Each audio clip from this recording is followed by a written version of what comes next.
Oke, Assalamualaikum warahmatullahi wabarakatuh. Perkenalkan kami dari kelompok 2 dan pada kesempatan kali ini kami akan mempresentasikan tugas 4 mengenai boiler. Sebelumnya perkenalkan nama saya Gandhi, di sini saya akan eh, bisa next slide. Yes. Oke. Jadi sebelumnya eh, untuk materi yang pertama adalah carryover. Nah, carryover ini merupakan kontaminan yang terbawa dalam uap ke arah turbin. Jadi biasanya apa aja sih carryover yang ada di dalam sistem vapor compression seperti ini? Yang pertama ada liquid droplets, lalu yang kedua ada solid dissolved, dan juga yang ketiga adalah yang gas. Nah, ini terjadi karena proses steam water separation itu tidak sempurna di dalam drum, di mana kalau kita tahu fungsi drum itu adalah memisahkan antara vapor dan juga water itu sendiri. Sini bisa kita lihat juga lebih spesifik pertama untuk solid dan liquid impurity-nya itu ada apa aja. Biasanya ada Ca, Mg, Fe, dan Cu. Lalu untuk yang gas itu ada NH3, N2H4, CO2, N2, SO2, SiO2, dan juga amin.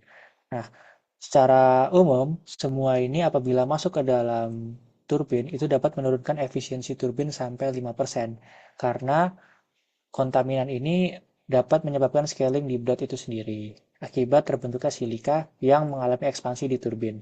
Lalu faktor apa aja sih yang menghasilkan carryover? Yang pertama dari mechanical. Lalu dari mana mechanical itu eh,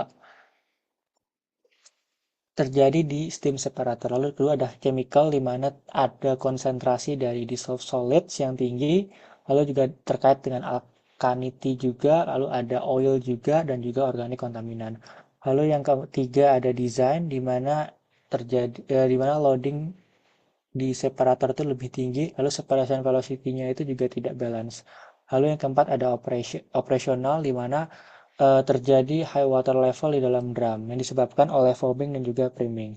Nah, di bagian pojok kanan bawah itu ada gambar steam separator tadi yang memisahkan antara steam dan juga water sebelum dia masuk ke turbin.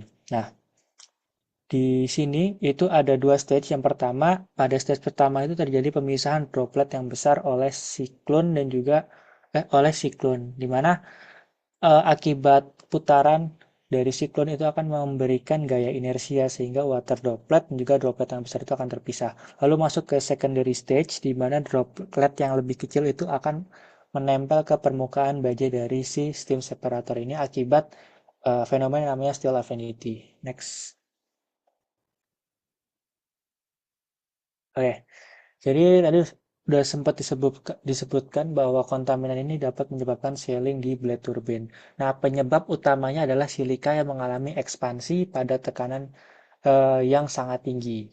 Nah, ini ada struktur ya. Jadi silika itu SiO2, A4, SiO4 itu yang bentuknya monomer. Nah, walaupun silika ini itu sebenarnya non-volatile pada tekanan rendah, tapi pada saat dia menyentuh tekanan 80 bar di mana itu sangat tinggi, akan terjadi fenomena yang namanya volatilitas parsial silika, yang dimana terbentuk spesies volatil seperti SiOH4 yang fasenya gas. Ini ada reaksinya juga, di mana saat dia masuk ke turbin itu akan mengendap menjadi yang namanya amorphous glassy silika, jadi semacam permukaan glasi itu yang sangat keras. Nah, tadi udah disebutkan juga sebelumnya dia akan mengganggu profil dari blade si turbin sendiri sehingga mengganggu aliran fluida yang mengalir di turbinnya. Akibatnya adalah efisiensinya turun 3-5%. Nah, di steam separator ini akan menghasilkan dua aliran. Yang pertama adalah water free steam yang akan mengarah ke superheater, lalu ada steam free water yang akan mengarah ke downcomer atau yang akan mengarah ke bawah, bagian bawah dari si boiler itu sendiri. Nah, semakin tinggi tekanan boiler, maka semakin kecil allowable silika atau silika yang dapat terkandung di dalam suatu boiler, sorry, silika dapat terkandung dalam suatu water drum. Nah, di sini ada juga namanya parameter sizing drum cyclones pada tekanan yang tinggi, di mana sizing boiler cyclone ditentukan oleh kapasitas water flow di tekanan rendah dan juga steam flow di tekanan tinggi. Next. Baik, selanjutnya kita masuk ke penyebab carryover, yaitu foaming dan priming. Jadi apa sih itu foaming? Foaming adalah pembentukan gelembung-gelembung stabil di permukaan air drum. Nah, normalnya gelembung uap itu tuh naik ke permukaan langsung pecah, tapi dalam kondisi tertentu gelembung itu nggak pecah, tapi justru menumpuk menjadi lapisan lapisan busa yang tebal. Nah, penyebabnya apa aja sih? Penyebabnya itu ada di total and suspended solids, yaitu terlalu banyak lumpur atau mineral yang terlarut, alkalinitas tinggi, air terlalu basah, minyak atau oil itu kontaminasi minyak adalah penyebab busa yang paling parah dan juga fosfat berlebih atau sisa zat kimia pembersih yang terlalu pekat. Selanjutnya, untuk foaming sendiri, sebenarnya ada poin menarik yang dijelaskan juga itu adalah walaupun penyebab-penyebab tersebut ada, tapi tidak selalu terjadi busa. Tetapi kalau faktor tersebut muncul bersamaan dengan beban uap yang tinggi, resiko pembentukan busa itu akan meningkat secara drastis. Selanjutnya itulah priming. Priming adalah kondisi yang lebih keras dan mendadak dibandingkan foaming, di mana foaming adalah pembentukan busa, maka priming itu adalah kondisi di mana bongkahan atau semburan air jumlah besar ikut terlempar masuk ke pipa uap. Nah, priming itu terjadi ketika permisahan antara uap dan air di dalam drum gagal total. Alih-alih uap kering yang keluar, justru terjadi semburan air atau slugs of water yang masuk ke jalur uap. Nah, penyebab utama priming itu ada penurunan tekanan drum secara mendadak. Jika tekanan turun tiba-tiba, uap di bawah permukaan air itu akan memuai dengan sangat cepat dan mengangkat air ke atas. Kedua adalah peningkatan laju produksi uap. Beban yang naik terlalu cepat atau turun terlalu cepat juga itu membuat gejolak air dalam drum menjadi sangat liar. Ketiga adalah efek foaming itu sendiri. Jadi keduanya ini sebenarnya saling berkaitan. Dan yang terakhir adalah spouting, itu pancaran pipa riser, di mana pipa-pipa riser bisa menyemburkan air secara vertikal hingga mendekati lubang keluar uap. Terus apa sih dampak-dampak dari foaming dan priming ini terhadap operasional? Di sini saya pilih tiga, di mana yang pertama adalah level air palsu, di mana busa itu bisa membuat level air terlihat semu, jadi lebih tinggi dari aslinya. Karena busa itu menempati ruang uap, di mana uap yang keluar akan menyeret busa dan butiran air tersebut ke pipa uap. Lalu ada gangguan indikator atau thermal shock yang bisa merusak pipa. Dan kedua tersebut akan menyebabkan carryover. Terus jadi foaming dis- bisa disimpulkan bahwa foaming itu adalah masalah kimia pada kondisi air, sedangkan priming itu disebabkan oleh gangguan mekanis pada level air. Terus solusi utamanya adalah saya ambil dua di sini, itu operasi yang benar, jangan menaikkan beban boiler terlalu mendadak, dan dua itu kepatuhan kimia, itu menjaga kualitas air umpan dan air boiler sesuai standar agar tidak memicu busa yang mempermudah terjadinya priming. Next. Lantas, bagaimana sih cara mengukur kemurnian uap? eh, ada empat cara di mana semakin ke kanan itu semakin spesifik. Yang pertama itu adalah throttling calorimeter, ini paling manual, di mana throttling calorimeter ini uap jenuh dilewatkan melalui lubang kecil ke tekanan atmosfer, terus suhunya diukur, terus selisih suhunya itu digunakan untuk menghitung kadar air. Nah, akurasinya itu hanya sampai 2%, atau kesalahannya itu setara dengan berapa itu? 7% lah, 7 ppm, yang mana itu sangat jauh banget dari standar modern. Yang kedua adalah gravimetric method, di mana pertama itu sampel uap disemburkan, lalu diuapkan sampai benar-benar kering, dan sisa kerak yang tertinggal itu ditimbang, dan juga cara ini tuh sangat lambat karena dia kan di lab dan tidak bisa dilakukan secara terus-menerus atau online gitu. Terus ketiga ada conductivity method, ini dalam mulai lebih modern, di mana dia itu mengukur kemampuan uap untuk menghasilkan listrik. Semakin banyak mineral atau padatan, semakin tinggi conductivity-nya. Terus untuk tingkat kemurniannya ini sampai lebih dari 0,5 part per million padatan. Terus yang paling akurat itu adalah sodium flame photometry, di mana kita tuh mendeteksi melalui warna api dari natrium. Terus jumlahnya menjadi indikator yang sangat sensitif untuk pemurnian uap. Terus juga pengukuran yang sangat akurat hingga 0,001 ppm atau 1 part per billion. Terus untuk pengambilan sampelnya sendiri, dia itu harus sangat teliti karena sampel yang salah sama dengan hasil yang salah juga. Untuk pengambilan sampelnya harus mengikuti tiga aturan itu, yaitu adalah pipanya kecil dan pendek, karena pipa pengambilan sampel ini harus berdiameter kecil dan sependek mungkin agar tidak banyak kotoran yang mengendap atau tertinggal di dalam pipa tersebut. Terus materialnya harus stainless steel supaya tidak berkarat. Dan juga standar yang dipakai adalah ASME PTC 19.11. Itu adalah prosedur pengambilan sampel, pengondisian, dan analisis air atau uap di pembangkitan listrik. Next. Sekarang kita akan masuk ke bagian boiler material. Jadi sebelum kita perkenalkan dulu boiler itu apa yang digunakan untuk memasukkan uap dengan memanaskan air menggunakan energi panas dari pembakaran bahan bakar. Jadi boiler ini punya beberapa material utama seperti baja temperatur tinggi atau steel, refractory, structural steel untuk bagian supernya, dan untuk jalur udara dan gas menggunakan sheet material.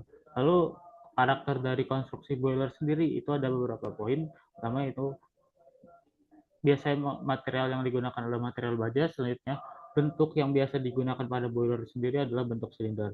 Lalu di boiler sendiri memiliki empat elemen utama seperti tube, pipes, headers, dan drums.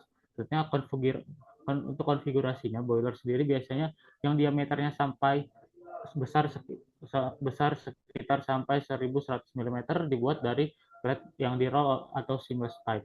Lalu elemen dari boiler sendiri fungsinya itu masing-masing untuk tube sendiri fungsi untuk pembentukan uap, pipes untuk penyaluran fluida, headers untuk pengumpul dan pembagi, dan drums untuk pemisah uap dan air. Lalu material refractory sendiri itu memiliki perkembangan yang pertama. Sebelumnya pada zaman dahulu refractory ini dominan digunakan sebagai material pada boiler. Lalu berkembangnya zaman mulai digantikan oleh steel dan untuk sekarang kembali digunakan sebagai material pada boiler CFBC. Selanjutnya, selain material-material yang saya sebutkan sebelumnya, ada beberapa material penting seperti plat, strip, casting, forging, structural section. Lalu ada material non-logam seperti brick, insulation, dan legging. Selanjutnya ada non-ferrous yang sangat terbatas, yang biasanya adalah aluminium sheets. Next. Lalu selanjutnya dari tabel 5.1 yaitu ada part of boiler sendiri, ada beberapa poin penting, yaitu dari boiler sendiri terdiri dari beberapa bagian, yaitu terdiri dari pressure part, non pressure part, dan BOS. Masing-masing boiler masing-masing menyumbang kurang lebih 30-40% biaya. Jika tanpa BOS biasanya didominasi steel dan drill. Selanjutnya untuk non ferrous yang sangat terbatas itu biasanya menggunakan aluminium sheet.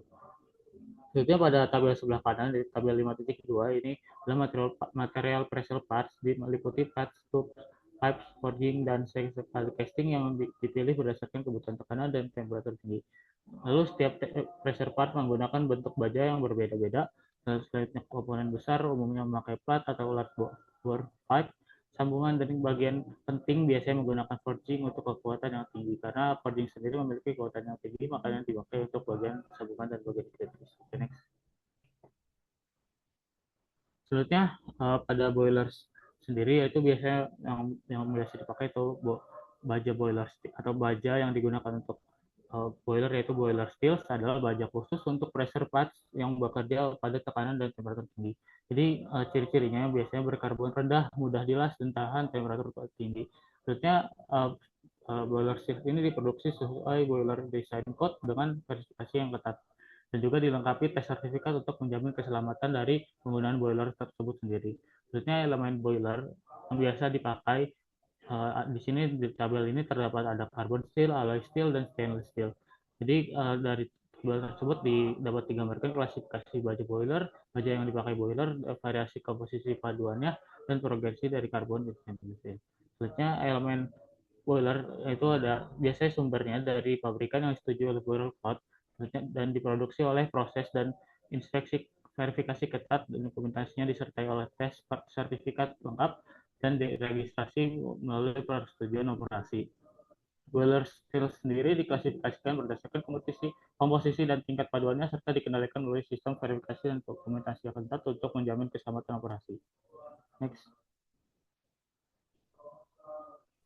Oke, perkenalkan saya Damar Iman Muhammad Kautsar dan saya akan membahas tentang boiler quality plates ya. Untuk quality-nya itu intinya komponennya harus dirancang untuk menahan kondisi operasi ekstrim yaitu tekanan tinggi pada drum, temperatur tinggi pada header keluaran reheater, serta tekanan dan temperatur tinggi secara bersamaan pada header superheater berbahan plat. Nah, untuk requirement ini konsistensinya dan keseragaman sifat material di seluruh panjang lebar dan ketebalan plat, kemudian baja yang tinggi, dan tidak terdapat inklusi atau rongga udara pada platnya. Pada umumnya yang dipakai adalah carbon steel, high alloy steel, low alloy steel. Nah, untuk karakternya itu adalah kandungan karbon rendah untuk kemampuan las yang baik, kekuatan tarik tinggi untuk membatasi ketebalan drum, sepenuhnya dideoksidasi, ketebalan yang tinggi juga. Nah, untuk plate selectionnya ini untuk di Amerika paling sering adalah carbon steel, bahkan dengan kadar karbon yang lebih tinggi, kurang lebih sekitar 0,35%, menyebabkan drum menjadi lebih tebal. Kemudian untuk di Eropa, low alloy steel menjadi pilihannya. Jenis ini memiliki karbon yang lebih rendah, yaitu kurang lebih 0,25%, namun berkekuatan lebih tinggi, sehingga menghasilkan drum yang lebih tipis dan mendukung dinamika boiler yang lebih cepat. Next. Nah, untuk high carbon steel tipe SA515 dan SA516 ini banyak digunakan di industri. Untuk yang coarse grain steelnya itu untuk ketebalan hingga 40 mm, dan untuk yang 100 mm ketebalannya itu menggunakan fine grain steel. Tekanan yang lebih tinggi material SA299 yaitu carbon steel, atau SA302 yaitu alloy steel ini sering digunakan untuk mengendalikan ketebalan plat. Dan itu ada merupakan tabel spesifikasi-spesifikasi dari platnya berdasarkan American, British, dan Jerman. Kemudian selanjutnya plat ini biasanya dibeli dalam kondisi normalized dan harus diuji sejak awal untuk mencegah cacat yang dapat mengganggu jadwal proyek. Saat pemesanan perlu disertakan material tambahan untuk tes kupon sesuai kode. Metode pengujian yang umum digunakan adalah partikel magnetik atau mendeteksi cacat permukaan dan dekat permukaan pada material ferromagnetik, kemudian ultrasonik untuk frekuensi tinggi untuk mendeteksi cacat yang ada di internal. Next. Nah, selanjutnya adalah tentang boiler tubes. Nah, untuk material defense-nya dengan plat ini, seperti yang kita tahu, ketebalan pressure part ini berbanding lurus dengan tekanan diameter pada drum. Meski diameternya besar, temperatur relatif rendah sehingga ketebalan masih bisa dikendalikan. Sementara pada tube ini bekerja pada temperatur sangat tinggi di superheater dan reheater, sehingga memiliki stress value yang lebih rendah, sehingga memerlukan variasi material yang lebih banyak dibandingkan plat. Untuk perbedaannya, pada plat ini umumnya yield strength tensilnya itu tinggi, kemudian temperatur kerja relatif lebih rendah dibanding tube, dan tidak terlalu kritis pada creep. Sementara pada tube ini tahan temperatur sangat tinggi, creep strength tinggi, ketahanan oksidasi dan korosi suhu baik. Untuk perbedaan tube dan pipe ini, tube itu digunakan untuk perpindahan panas dan aliran fluida, sementara pipe hanya untuk fluida, dan material pembengkokan pada tube ini lebih rapat karena karbonnya lebih tinggi, sementara material yang di pipe ini cocok hanya untuk pembengkokan terbatas. Tube itu juga lebih mudah untuk dilakukan pengelasan, ukurannya lebih kecil hingga 125 mm pada outer diameter, sementara untuk pipe ukurannya hingga 1000 mm atau lebih. Dan untuk tube ini ditentukan berdasarkan diameter luar. Untuk pipe ini ditentukan berdasarkan nominal bore-nya. Dan untuk tube ini toleransi ketebalannya lebih ketat dan pipe lebih longgar. Tube dan pipe ini diproduksi berdasarkan spesifikasi yang berbeda dan tidak dapat saling menggantikan. Bahkan hingga rentang ukuran yang sama hingga 125 mm. Next. Nah, selanjutnya adalah seamless dan electric resistant welded atau ERW tubes. Untuk yang seamless tube ini dibuat dengan menusuk bilet panas membara menggunakan penekan. Kemudian yang untuk yang ERW tubes ini dibuat dengan melipat dan mengelas strip baja yang disebut scalp. Keunggulan ERW ini permukaan bagian dalam lebih halus sehingga pressure drop lebih rendah, bor konsentris terhadap diameter luar, tidak seperti pada seamless sehingga lebih baik untuk ekspansi thermal dan biayanya lebih rendah. ERW ini lebih cocok untuk bahan karbon tekanan menengah tetapi ketebalannya terbatas hingga 6 mm. Nah, selanjutnya adalah hot finish and cold seamless tube. Hot finish ini memiliki toleransi lebih besar namun memadai untuk furnace, boiler bank, economizer, bahkan superheater pada boiler kecil karena kenaikan pressure drop tidak signifikan. Sementara untuk CDS atau cold drawn seamless itu toleransinya lebih ketat dan dibutuhkan untuk superheater dan reheater pada boiler besar. Tetapi harganya lebih mahal karena proses tambahan yang serta memiliki kekerasan lebih tinggi akibat work hardening. Kemudian untuk tubes comparison ini dalam pembuatan boiler digunakan tube dari carbon steel alloy, steel, stainless steel. Tube dengan spesifikasi Amerika dicantumkan berdasarkan padanannya dalam standar BS dan DIN yang merupakan standar internasional yang umum digunakan. Untuk gambarannya ukuran outer diameter mulai dari 12,7 hingga 127 mm atau 0,5 sampai 5 inci dan hampir semua ukuran 31,8 mm OD ke atas digunakan dalam boiler. Next. Oke, selanjutnya saya Raffi Dava Hariza. Saya akan mulai dari materi selection of tube materials.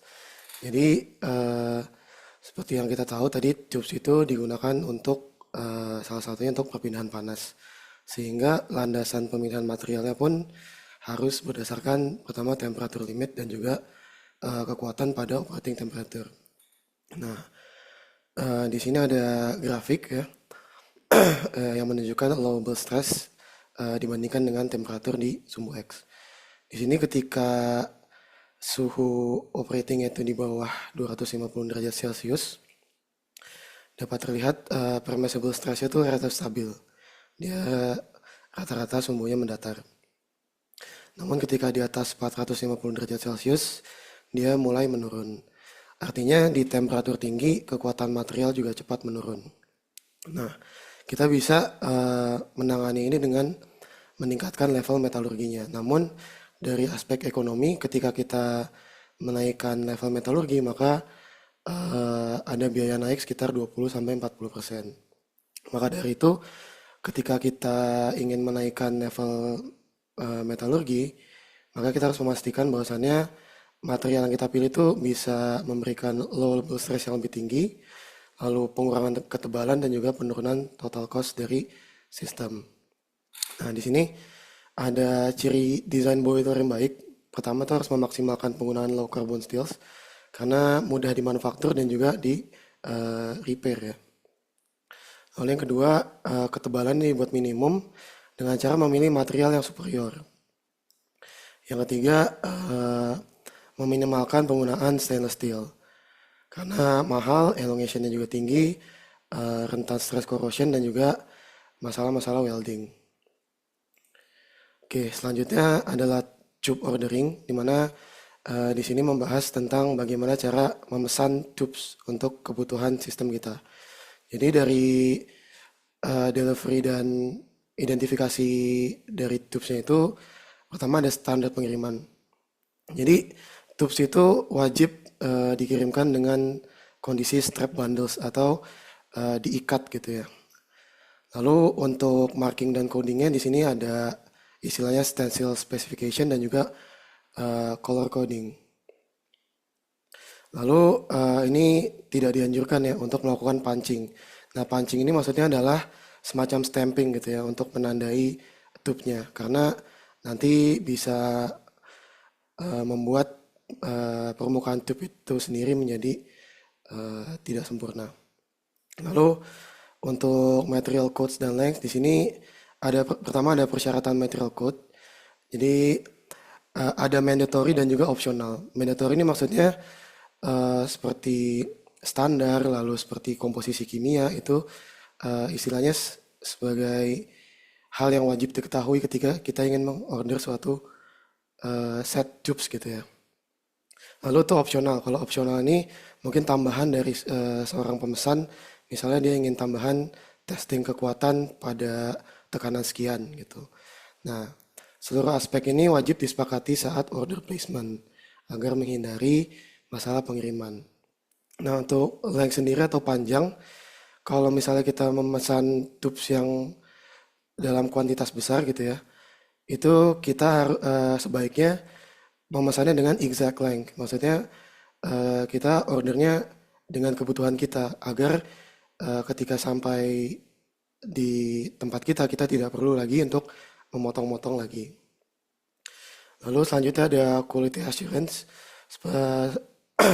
Seperti namanya, assurance itu memastikan gitu ya, bahwasannya produk itu sesuai standar dan juga dapat bekerja sesuai dengan desain yang kita tentukan. Di sini biasanya untuk quality assurance atau QA itu ada dua tes. Pertama hydraulic test, seperti namanya gitu ya, itu menggunakan tekanan air. Di sini biayanya lebih mahal, lalu lead time lebih panjang, namun tingkat jaminan kualitasnya itu tinggi. Lalu selanjutnya yang kedua ada NDT, eddy current testing. Jadi ini tuh menggunakan prinsip elektromagnetik dan dia tuh mendeteksi defect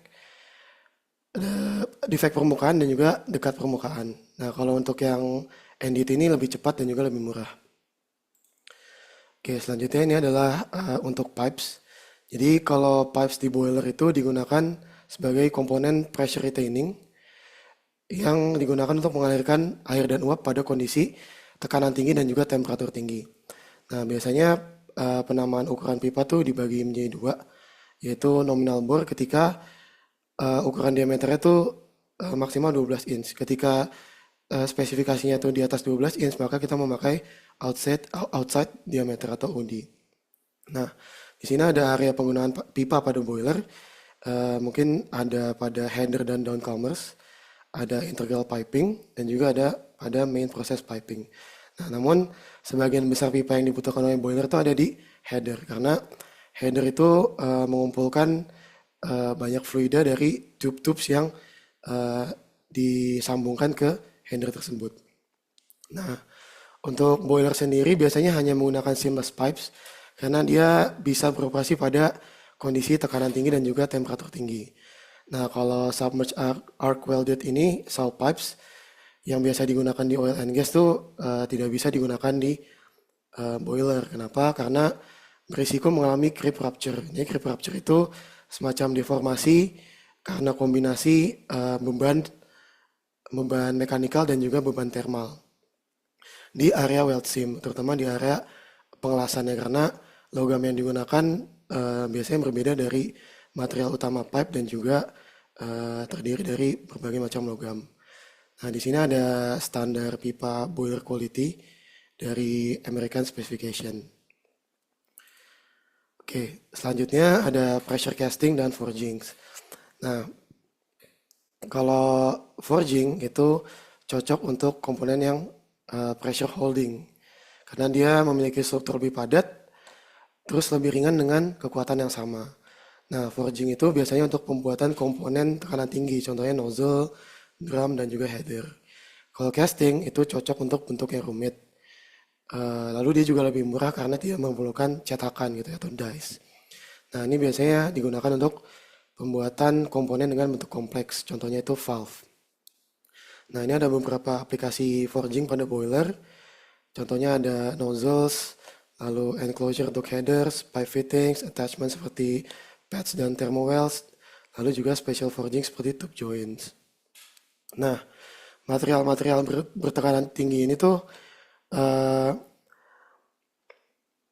menyumbang lebih dari 70% dari total cost. Karena ukurannya besar, lalu secara metalurgi dia juga superior, dan juga dia harus memiliki creep resistance yang tinggi. Nah, di sini ada material specification untuk pressure casting dan forging. Sama seperti sebelumnya, ini juga dari American Specification.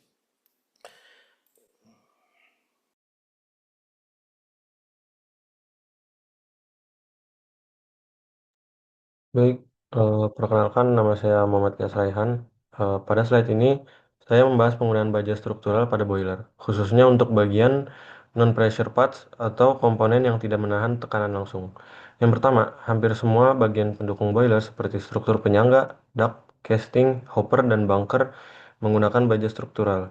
Jadi, walaupun bukan bagian bertekanan, materialnya tetap penting karena menopang sistem boiler secara keseluruhan. Yang kedua, kebutuhan utama materialnya adalah mudah dilas dan cukup kuat, karena komponen-komponen ini banyak dirakit di lapangan dan menerima beban struktural. Maka, weldability dan strength menjadi syarat utama. Lalu untuk struktur yang bekerja pada kondisi dingin, material juga perlu punya notch toughness yang baik, terutama kalau beroperasi di lingkungan bersuhu rendah. Sementara untuk bagian yang agak panas seperti backstay atau sling rod, umumnya suhunya masih di bawah 400 derajat Celcius. Jadi belum menuntut sifat material setinggi komponen pressure parts.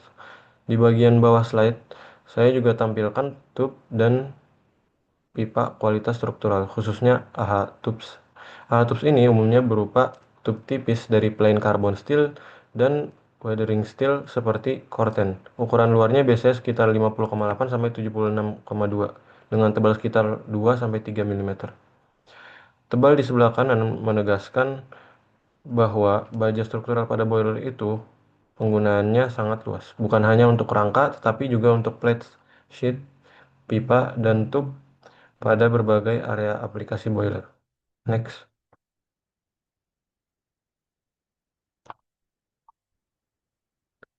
Oke, pada slide kedua ini saya membahas coran tahan suhu tinggi yang digunakan pada boiler. Coran tahan panas ini dipakai pada bagian-bagian boiler yang terpapar temperatur tinggi, terutama pada komponen non-pressure parts. Contohnya adalah SH atau RH Lux, air nozzles, grate casting, soot bowler, hangers, dan ashdors. Secara umum, coran tahan panas dibagi menjadi dua kelompok besar. Yang pertama adalah heat resistant iron castings, biasanya digunakan untuk bentuk komponen yang rumit dan tidak menerima beban tarik besar. Yang kedua adalah heat resistant steel casting, yang dipakai untuk suhu lebih tinggi dan kondisi kerja yang lebih berat. Untuk coran baja, klasifikasinya berkembang dari ferritic, lalu ferritic austenitic sampai austenitic.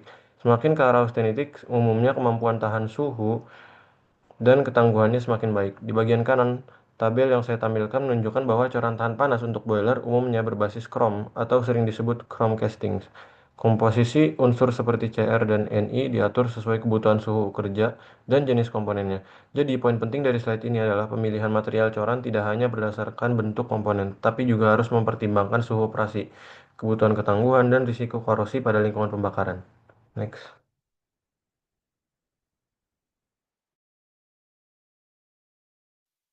Oke, next. Jadi untuk selanjutnya kami akan mempresentasikan cara kerja dari software GetCycle yang benar. Oke.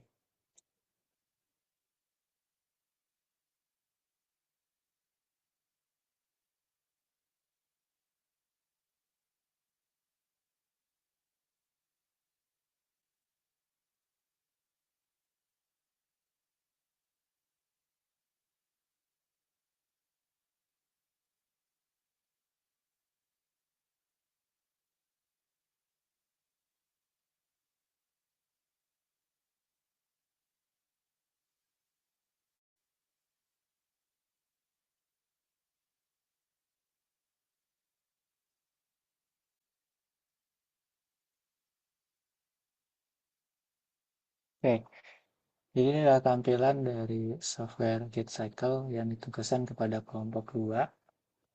Nah, untuk demonstrasi cara kerja dari GetCycle, di sini kami akan menggunakan salah satu model yang disediakan oleh software ini.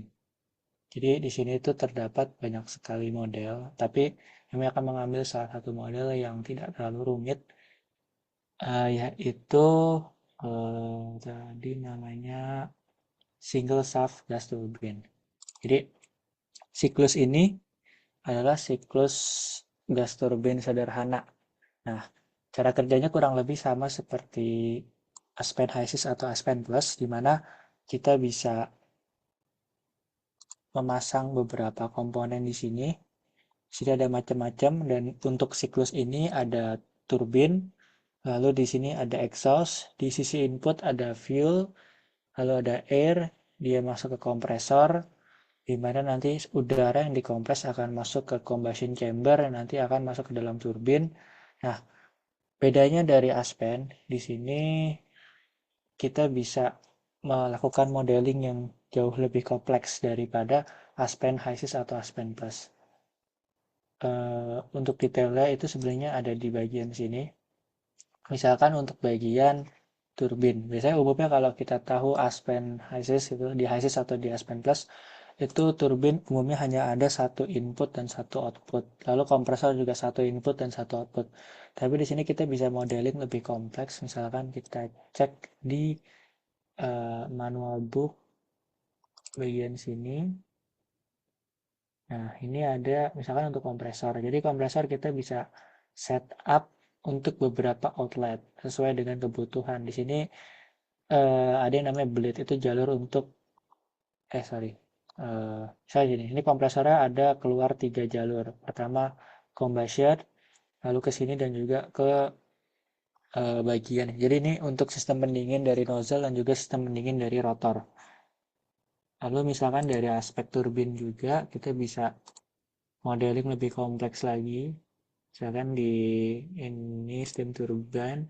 Nah, steam turbine ini input dan outputnya bisa beragam gitu. Nah, gimana cara running ya? Di sini ada di bagian atas ini ada tombol play. Dan dia akan melakukan iterasi sampai konvergen.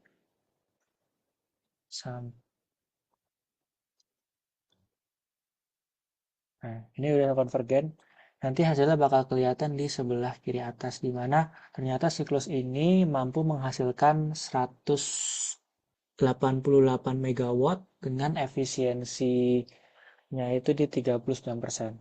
Kemudian tadi satu hal yang terlewat, kita sebenarnya bisa setup parameter di sini, kayak misalkan di sisi fuel, itu kita mau di sini flow-nya berapa kilogram atau m dot-nya berapa kilogram per second, lalu di tekanan berapa dan temperatur berapa. Lalu kita bisa setup juga sebenarnya eh, gimana ya? Di sini fluid type-nya kita mau pakai bahan bakar jenis apa. Nanti sama halnya dengan air, kita bisa setup mass flow rate-nya berapa, lalu kompresor kita bisa setup pressure ratio, dan di turbin kita juga bisa setup pressure ratio, nanti menentukan kapasitas dari pembangkit listrik ini. Oke, mungkin sekian dari kelompok 2, kurang lebih ya mohon maaf. Wassalamualaikum warahmatullahi wabarakatuh.